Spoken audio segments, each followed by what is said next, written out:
Ok, très bien. Alors, oh, je me sens pas bien. Hein. Alors, que le Seigneur soit béni. Voilà, que le nom du Seigneur soit béni. Merci au pasteur d'avoir organisé ce moment-là. Et que le nom du Seigneur soit béni, que le Seigneur bénisse tous les frères et ceux qui sont en commentaire. Alors, c'est très simple. C'est clair. Peut-être déjà merci pour d'avoir brossé déjà, d'avoir démontré déjà par le canal que... Parce que maintenant, il y a un petit bruit, hein, d'avoir démontré que l'islam, le prophète de l'islam a été consacré à Obal. J'avais joué une vidéo ici, là. Je pense que c'est nécessaire qu'on la joue. C'est très nécessaire. Voilà, moi, je trouve ça nécessaire quand même. Voilà, je vais la rejouer, cette vidéo-là. Elle est très importante. Voilà, comme nous sommes sur le paganisme, il faut aussi écouter les savants contemporains de l'islam. Voilà, c'est très important. Voilà, ça confirme ce que Mato a dit. Donc voilà un savant ici que vous connaissez, je ne sais pas s'il est savant ou savon, voilà, qui va confirmer la même chose. Voilà. Les histoires de Oubal, là, ils sont quittés avec ça où? Est-ce que tu as des informations là-dessus? Ouais, Oubal, là, c'est ici, là, ils ont enlevé. Salam, Cheikh Ali, Ridwan. Wa alaykoum salam, Oustaz. Alors regardez très bien, on va voir si l'Oustaz dit qu'on a enlevé ça dans nos têtes. Donc, il dit bien que c'est ici qu'ils ont enlevé. Donc, lui-même, il confirme très bien que tout ce que nous disons, c'est dans les sources. Je pensais qu'il allait dire qu'ils ont enlevé ça dans leur tête. Vous voyez déjà? Donc, tout ce qu'on dit là, nous, on dit ça, c'est sourcé. Mais ils ont les livres là. Pourquoi ils ne prêtent pas ça aux musulmans? Il a fallu que nous, on vienne, on vous dise d'abord ça. Mais sûr, moi, je pensais qu'ils allaient dire qu'on a truqué, comme le fait Patricia, le c'est pas ancien. Voilà, qui passe son temps à faire des... Il fallait faire la formation à la NASA. En de polythéisme. On a enlevé ça ici.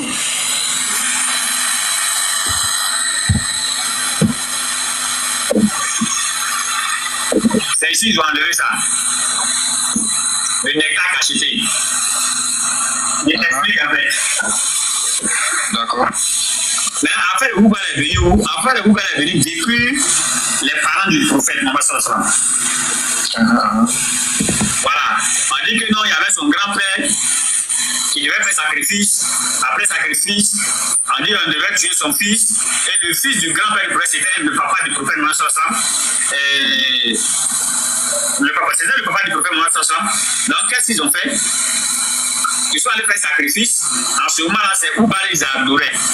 Donc, quand ils ont fait sacrifice, c'est tombé sur le papa du prophète. Et puis, ils ont remplacé le papa du prophète par 100 bœufs, 100 charbons, un truc comme ça. Mais ça pour ne pas que lui, on le consacre à Oubal pour le tuer. Et maintenant, quand le prophète est né, ils ont pris le bébé Mohammed sallallahu alayhi wa sallam et ils sont allés l'ont présenté à Oubal. Très bien. Alors, vous avez bien entendu. Je pense que c'est clair, c'est ce que Petit Mato disait. Ok. Je pense que c'est clair, c'est ce que Petit Mato disait. Donc, les polythéistes, nous disons que l'islam, c'est du paganisme. L'islam, c'est du paganisme pur et dur. Et le Dieu que les musulmans adorent, voilà, vous pouvez vous exhiber, vous adorez Oubal. Oubal n'est rien d'autre que Satan. C'est aussi clair que ça, vous adorez Satan. C'est raté même. Parce qu'on peut même s'arrêter là. Hein. On peut s'arrêter sur ce que le Petit Mato a dit là et ce que le stade a appelé dit. Maintenant, moi, je vais avant de poursuivre, je vais montrer un truc qui est très important et capital. Alors, si vous prenez le livre, je vais lire ceci depuis chez moi. Voilà. Si vous prenez, par exemple, dans Jean 8, écoutez-moi très bien, hein, c'est très décisif. Dans Jean 8, verset 44, Jésus dit, vous êtes de votre père, le diable. Le nom est sorti, hein. C'est-à-dire le diable, il est là. Le diable. Et vous voulez accomplir les désirs de votre père. Point. Il a été meurtrier dès le commencement et il ne se tient pas, il ne s'est pas tenu dans la vérité parce qu'il n'y a pas de vérité en lui. Point. Lorsqu'il profère le mensonge, vous voyez, il parle de son propre fond. Virgule. Pourquoi? Car il est menteur et le père du mensonge. Je pense que là, si les musulmans aiment Jésus, les démons aiment Jésus, les athées aiment Jésus, la phrase là, je pense qu'on doit tous dire Amina. Ça, c'est très fort, hein? Et je préfère commencer par là. Parce qu'on doit savoir que les musulmans adorent qui? C'est le diable, hein? Jésus dit ici que le Père, quand on dit le Père, on dit que Jésus est la source d'eau intarissable. Il est la source de la vérité. Ça veut dire que toute vérité émane de Christ. Et Jésus dit ici que le diable, c'est lui le père du mensonge. Ça veut dire que c'est lui la locomotive. Alors, je prends encore par exemple, regardez un peu. Quand je prends Tite, au chapitre 1er, au verset 2. En espérance la vie éternelle, que Dieu, qui ne ment pas, a promis avant tous les siècles. Vous comprenez? C'est clair, hein? Là, je prends ces versets-là, vous allez voir là où je vais en venir. Je prends ces versets pour montrer que le mensonge là ne peut jamais, même si l'eau est dans ta tête, Dieu ne peut jamais mentir. Je mets au défi tous les démons. Il n'y a pas un seul passage où Dieu peut mentir. C'est le diable qui est le père du mensonge. Et je prends encore Hébreux chapitre 6, verset 18, ça c'est un verset catalyseur. Il est impossible que Dieu mente. Je pense que ça c'est en français. Hein? Hébreux chapitre 6, verset 18. Il est impossible. Pourquoi j'atterris là? Parce que le pasteur a posé un décode très pertinent pour démontrer qu'on n'a pas le même Dieu. Et si on n'a pas le même Dieu, il y a Satan quelque part. Hein? Appelons les choses le chien par son chien. Il y a Satan quelque part. Et le Satan là, c'est ce que Jésus est en train de définir ici. Je ai dit, il est impossible que Dieu mente afin que nous ayons un puissant encouragement. Dans la Bible, chapeau. Chapeau, hein? Je pense que ça c'est clair, hein, parce que là, ça c'est un message clair. Il est impossible que Dieu mente. Dans l'optique que nous serons encouragés à quoi? À Jean 14, 6, je suis le chemin, l'absolu, la vérité. Alors si on récapitule, qui est le père du mensonge? Qui est le père du mensonge? C'est le diable. Très bien. On peut s'arrêter là. Hein? Prenons Altimidi. C'est quand j'ai parlé là. On va maintenant qui est ce diable là? Alors on est tous d'accord que le prophète ne fait rien par émotion. Tout ce qu'il fait, c'est la révélation vient du Seigneur de l'univers. Donc quand le prophète l'islam parle, il parle en connexion avec le Seigneur de l'univers islamique. Donc le Dieu tout-puissant. On veut les liens un texte, les musulmans disent Amina à Jésus. Jésus dit que le père du mensonge, c'est le diable. Et que Dieu là, c'est impossible. C'est-à-dire, c'est catégorique. Prenons Altimiri, chapitre tome 2. Et sur la page 737, je suis la 10, vous voyez sur mon écran. 1939, selon Muhammad ibn Bachar et selon Machoun ibn Kailam, selon Shah ibn Aoucheb, selon Asma ibn Yassir, le prophète a dit, vous voyez que ça remonte au prophète lui-même. La chaîne de transmission remonte au prophète lui-même. Hein? Le prophète a dit 2 points. Le mensonge n'est permis que dans 3 cas. Je pense que là, parce que maintenant, si on cherche la vérité, on peut même s'arrêter. Le débat est fini. Hein? Si les musulmans cherchent la vérité, on peut s'arrêter là. C'est écrit, hein? Le mensonge n'est permis que dans 3 cas et le prophète n'est que la bouche d'Allah. Donc, ici, le prophète est clair, hein? Que les musulmans peuvent mentir dans 3 cas. Les textes ont dit quoi? Que le père du mensonge, c'est le diable. Dieu ne peut en aucun cas mentir. Mais c'est fini. Allah, c'est lui le diable. Ça, c'est clair, hein? Vous pouvez ne pas m'aimer, mais ce que je dis là, vous allez avaler ça.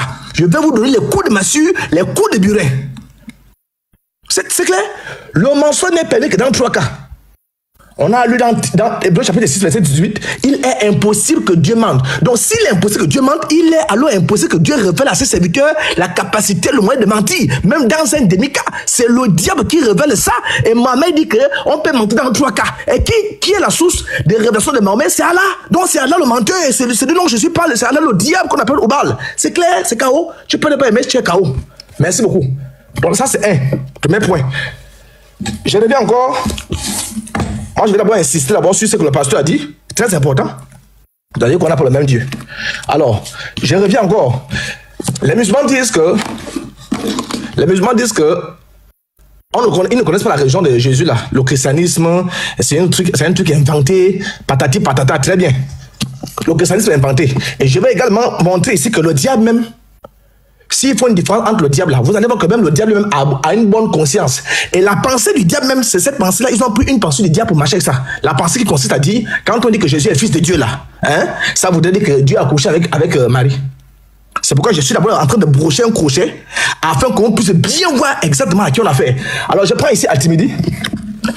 Voilà, parce qu'ils disent que la religion chrétienne, tout ce qu'on fait là, c'est bien pour présenter le christianisme. La religion chrétienne, n'est-ce pas, elle n'existe pas. On va voir si les musulmans, les savants ne reconnaissent pas la religion chrétienne. Et on va voir exactement ici, Jésus là, il est venu prêcher quelle religion? Il est venu appeler les gens à se convertir à quelle religion? Voilà, ici à la page 500, à Tabari, à la page 263.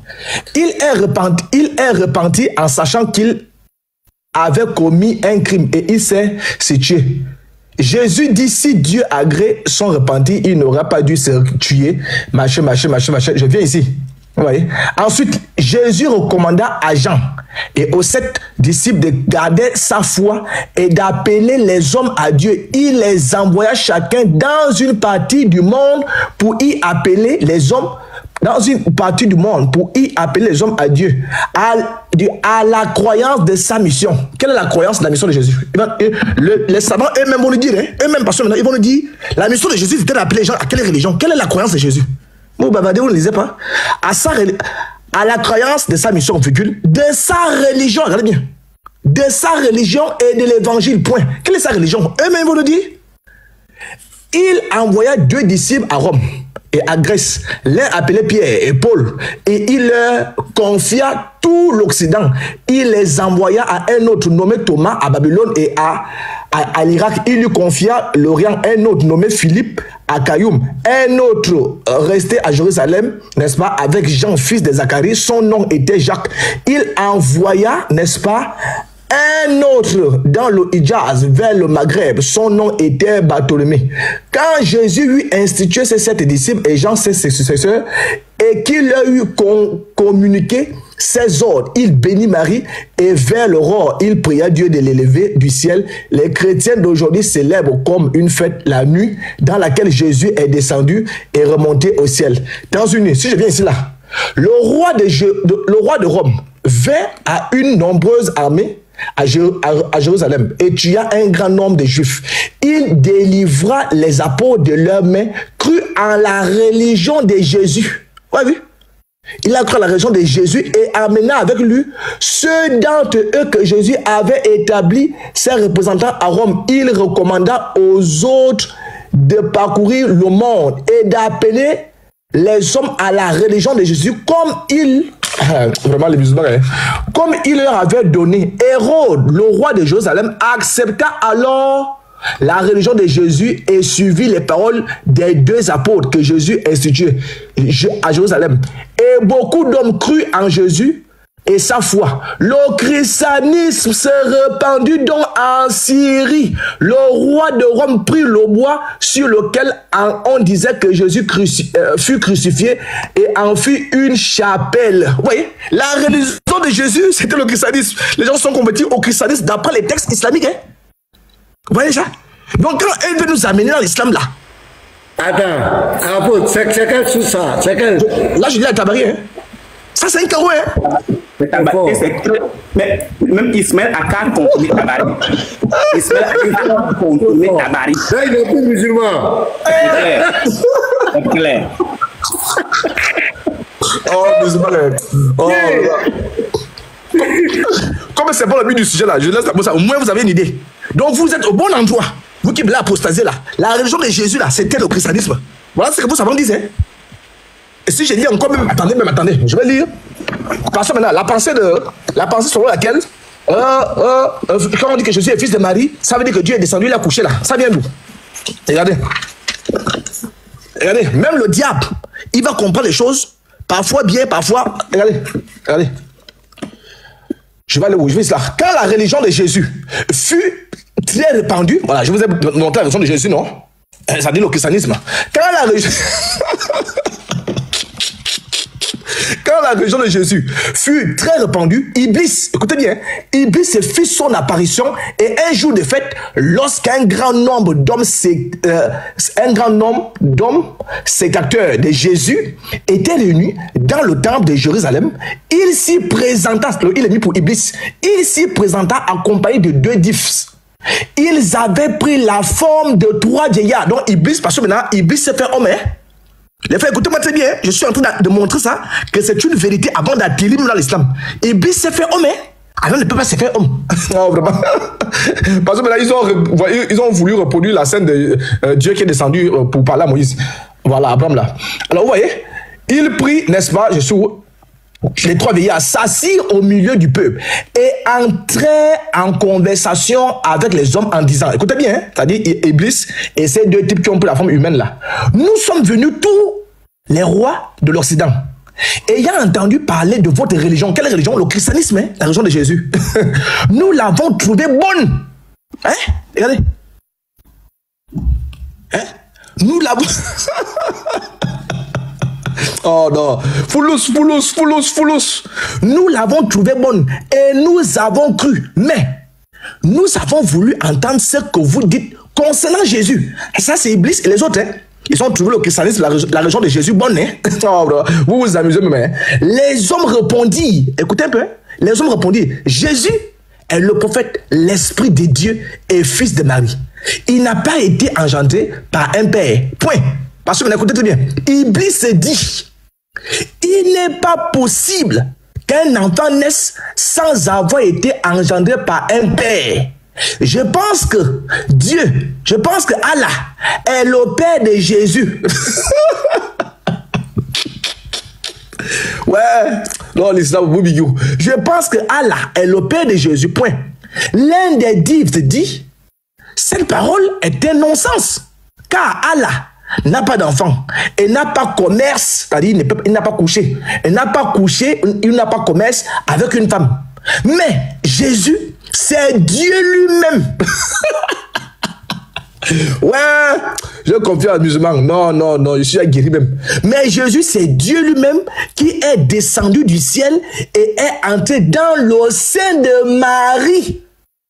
Il en est sorti pour se montrer aux hommes sous la forme d'un homme. Puis il est retourné au ciel.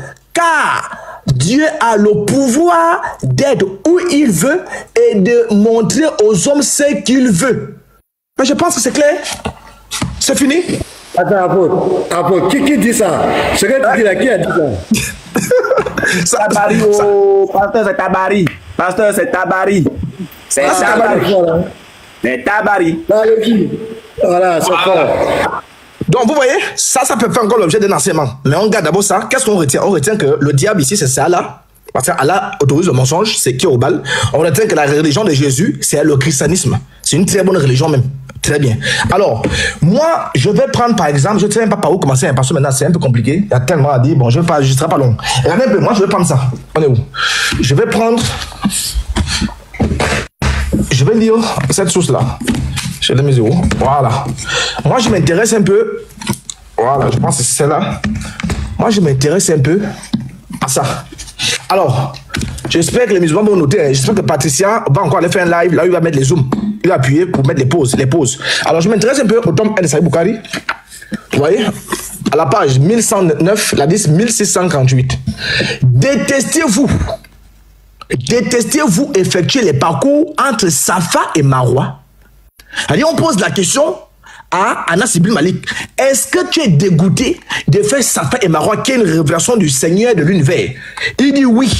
Un musulman, hein? C'est comme si un musulman dit qu'il est fatigué de ses prières. Une révélation d'Allah, il est fatigué. Oui, dit Anas ibn Malik. Car il explique pourquoi il dit oui. Il explique pourquoi il est fatigué de faire Safa et Marwa. Pourquoi ça le dégoûte? Car on considérait que cela faisait partie des rites païens. Des rites païens. Jusqu'à ce que Allah le Très-Haut eût révélé le verset qui dit Safa et Marwa font partie des lieux voués au culte d'Allah. Vous voyez un peu que ici, Ibn Malik, ce n'est pas les musulmans 2.0 qui sont sur TikTok là. Patricia qui va encore faire un live pour mettre les pauses. Lui-même, le contemporain, celui qui a mangé avec Mahomet, il connaît Mahomet, il savait comment Mahomet s'habillait. On lui pose une question, il sait que le cœur de l'islam se joue sur la question en question. Le cœur de l'islam se joue. On lui demande, est-ce que tu es dégoûté? C'est comme si on demandait, le péché dégoûte? Donc, ça c'est un péché.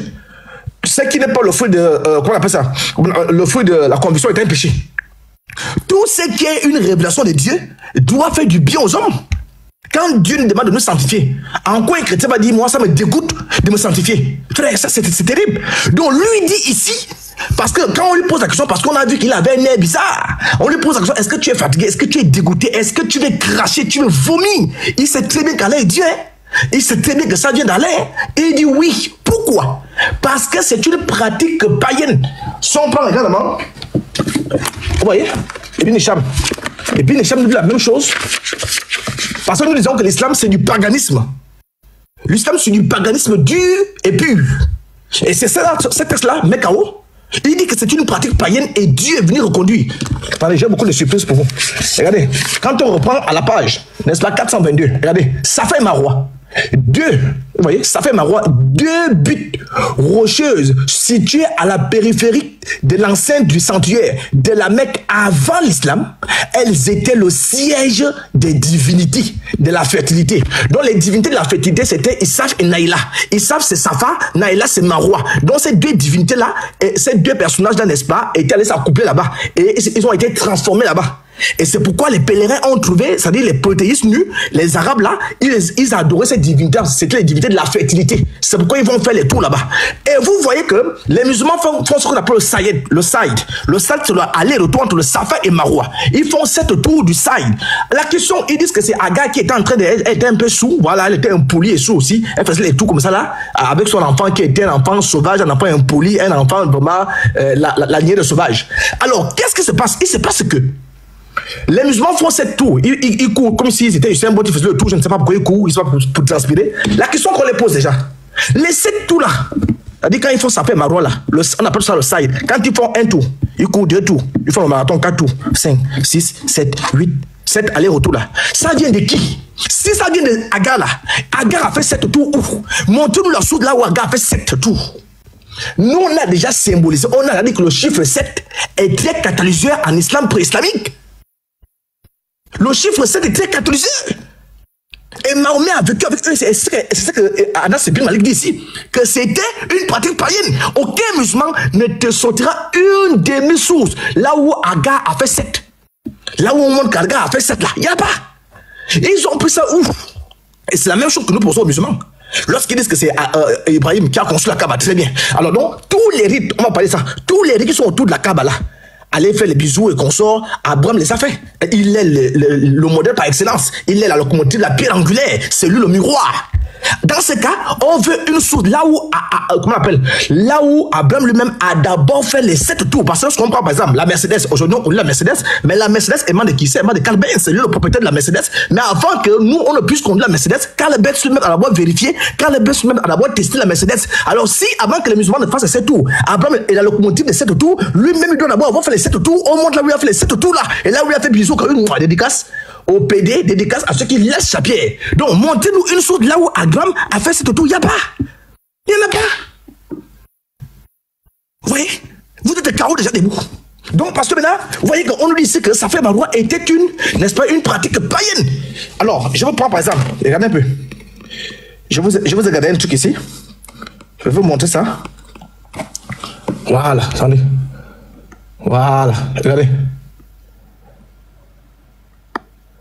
Voilà, Safa, les idoles. Voilà, je vais vous montrer ça. Vous êtes là, vous êtes maintenant le faux. Voilà. Regardez. Regardez. Dans plusieurs hadiths rapportés par Al-Bukhari, ça c'est le site de, qu'on appelle ça, notre fameux pâtissier, le serpent ancien, voilà. Vous voyez, on nous dit ici, dans plusieurs hadiths rapportés par Al-Bukhari, il est mentionné que Safa, que Safa et Marwa étaient associés à des idoles avant l'arrivée de l'islam. Par exemple, le Sahih Bukhari rapporte un hadith qui mentionne ces idoles et explique que le prophète Mohammed a purifié ces lieux en leur donnant une signification monothéiste. Voici, tu vois un peu, on dit ici, les idoles, Issaf et Naïla, c'est ça que je vous explique, non? Issaf et Naïla. Les idoles, Issaf et Naïla, étaient 2 statues que les polythéistes vénéraient et qui, n'est-ce pas, et qui était situé entre les collines de Safa et Marwa. Quand un homme passait par là, il s'arrêtait souvent pour les honorer. Les livres, vous voyez un peu, Magazi al-Wajidi, dans son ouvrage Magazi d'Awal, un historien et érudit musulman, il est rapporté que Issaf et Naïla étaient des idoles qui étaient vénérées par les polythéistes arabes. Ces idoles étaient en fait 2 figures mythologiques. On a également les sources, tu vois ici, les sources historiques. Ibn Hajar, dans son livre Fatet al-Bari, mentionne également ces idoles et leur association avec Safa et Marwa. Avant l'islam, il explique que les polythéistes arabes pratiquaient des rites autour de ces idoles pendant leur pèlerinage. Il précise que ces idoles ont été détruites et que le rituel du Saïd, marché entre Safa et Marwa, a été redéfini par le prophète pour qu'il devienne un acte d'adoration exclusivement dédié à Allah. C'est pas clair ici? Frère, vous voulez que je parle en quelle langue encore? Hein? Je vois que c'est clair, non? Voilà ce qui est cela. Donc vous avez reconduit les cultes de Safa et Marwa en islam. Vous avez reconduit ça. Voilà, je vais encore vous donner un truc ici. Regardez. Regardez.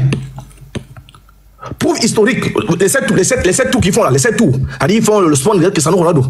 Les preuves historiques du chiffre 7 chez les polythéistes, il existe parce que s'ils disent que ça vient d'Agar, on doit d'abord voir là où Agar même a fait les 7 tours là. Du moins les 7 collines là. Comment on appelle même ces histoires là? On appelle ça le site, si vous voulez. Il existe des sources historiques qui montrent que les polythéistes arabes faisaient effectivement 7 tours autour de la Kaaba et non seulement lors du site. Le site c'est ça fait Marwa là. Mais aussi lorsqu'ils accomplissaient le tawaf. Et nous, on va pas poursuivre ça, on va faire les ajouts. Autour, le frère Yeshua et bien d'autres, autour de la Kaaba, ce nombre était utilisé dans les pratiques religieuses bien avant l'islam. Regardez, le livre d'Ibn Hajar Asqalani, Fat al-Bari, il dit quoi? Ibn Hajar, dans son ouvrage Fat al-Bari, l'un des commentaires les plus célèbres sur le Sahih Bukhari mentionne que les polythéistes, regardez, mentionne que les polythéistes arabes avant l'islam pratiquait le tawaf autour de la Kaaba en 7 tours. Regardez. En 7 tours. Tout comme il, n'est-ce pas, il faisait avec le side entre Safa et Marwa. Ce chiffre 7 faisait partie de leur rite païen. Vous voyez un peu? Dans le Sahih Bukhari, le Sahih Muslim, 1218, le prophète Muhammad, n'est-ce pas, a réformé la pratique des 7 tours en l'adoptant comme un rite islamique après avoir purifié les pratiques polythéistes. Le texte montre qu'il a institué ce rite, mais sans mentionner directement si ce nombre de tours était une pratique polythéiste avant l'islam. Cependant, les érudits musulmans ont noté que ce chiffre était déjà en usage chez les polythéistes. C'est clair? Vous voyez ici? Donc c'est très clair. Safa et Marwa étaient une pratique païenne. Le chiffre 7 était une pratique païenne. Le faux prophète de l'islam a reconduit ça. Et c'est pourquoi aucun musulman ne peut montrer par A plus B là où Agar a fait les 7 tours, là où c'est écrit que voilà une source où Agar a fait ça. Ce sont les sources que vous-même vous inventez. Donc voilà une première question que je pose. Avant, je pense un second point, je m'arrête là, et puis je vais attendre que les frères se poursuivent. Alors, premier point dont je parlais, c'est Safa et Marwa qui a été reconduit. Safa et Marwa a été reconduit, les 7 tours. Je veux une source qui dit qu'Agar a fait les 7 tours. Je ne parle pas de Mahomet. Voilà, une source. Ah, c'est 2. Et la deuxième chose, c'est quoi? C'est la Kaaba. Les musulmans disent que c'est Allah. La Kaaba émane de qui? La Kaaba émane de leur gars. Alors qu'on voit très bien ici. Regardez. Si je ne me trompe pas, on voit ça quelque part ici. Voilà, vous allez voir.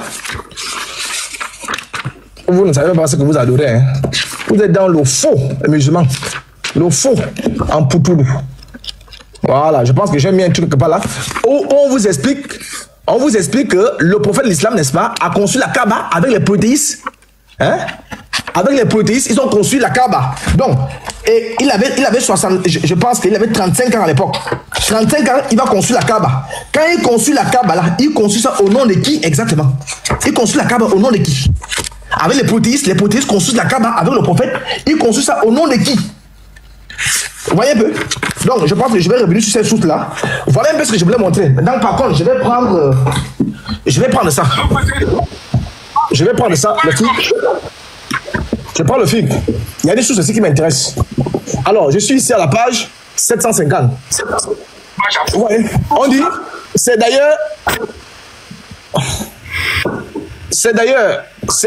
pour la même raison que le cercle décrit par les circumambulations doit contenir le Hijj. Par ailleurs, les érudits de la communauté s'accordent à dire que le pèlerin est appelé à toucher les 2 angles sud et est.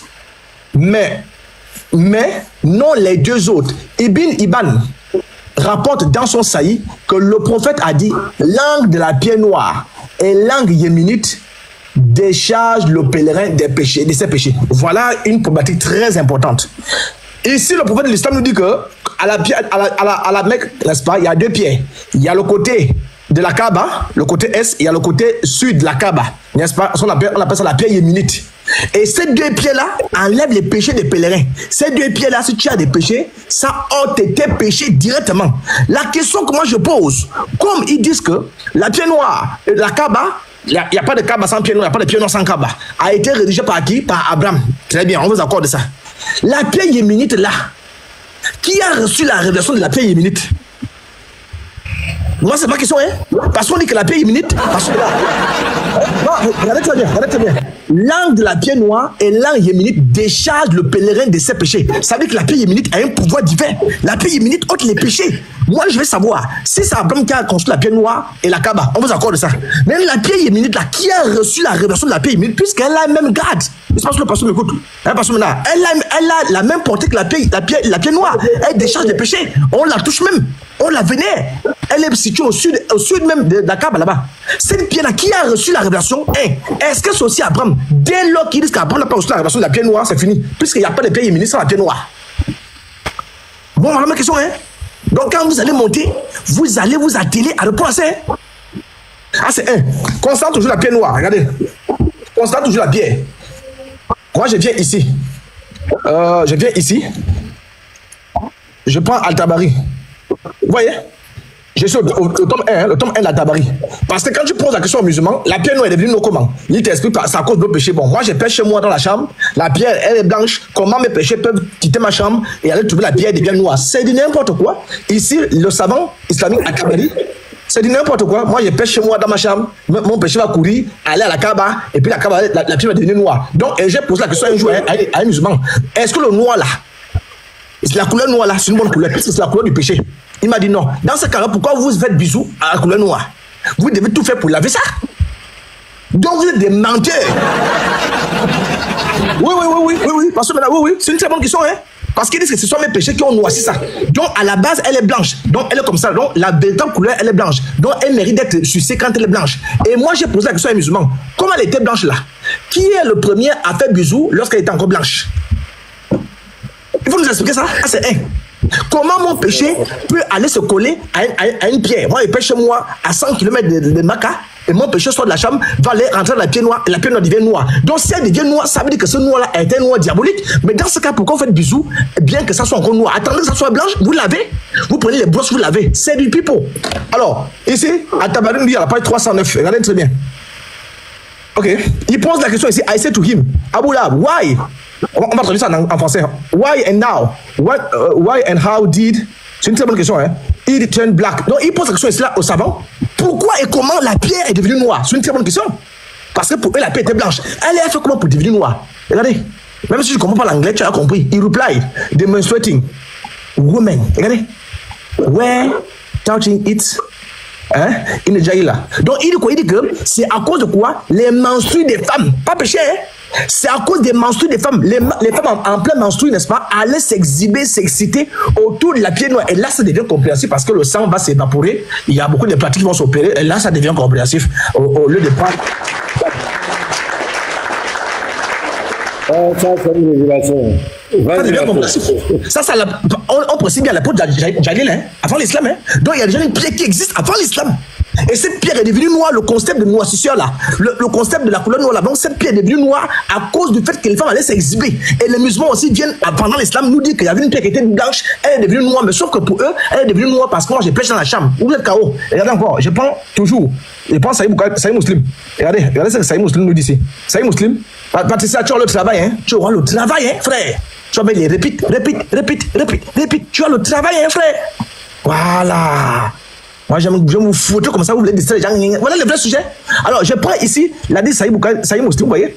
La 10 3000. Oh, je zoome pour vous. Pour 1, 2, 3. 3028. Très bien. Alors, c'est déjà même là en anglais. Vous pouvez lire. During the pre-Islamic days, women circumambulated the Kaaba naked. Alors, on va traduire ça. Très bien. Regardez, on va faire ça. On va traduire ça. Hein? Qu'est-ce que le texte nous dit ici? Le savant musulman nous dit quoi? Hey, on appuie ici. Hey, la magie va s'opérer. Regardez la magie. Regardez la magie vous-même. Vous allez voir. Tac. La magie s'opère. Regardez. Tac. Regardez. Oh. Regardez, hein, la magie va s'opérer. Voilà, je vais opérer la magie. Quand on dit que moi, je suis même un grand magicien. Go. Regardez. La magie s'opérer. Très bien. Parce que maintenant, on a le texte. À l'époque pré-islamique, avant l'islam, les femmes faisaient le tour de la Kaaba nue. Je vous ai dit quoi ici? Je vous ai dit quoi ici là? Il est devenu nu. La pierre est devenue de quoi? Les menstrues des femmes. À l'époque islamique, musulman dit quoi? À l'époque islamique, les femmes faisaient le tour de la Kaaba nue et disaient qu'il fournira un tissu, n'est-ce pas, pour couvrir celle qui fait le tour de la Kaaba. Quand elle faisait le tour de la Kaaba, là, elle faisait son nom de qui? Question. Et c'est une profanation. Ça, c'est une profanation.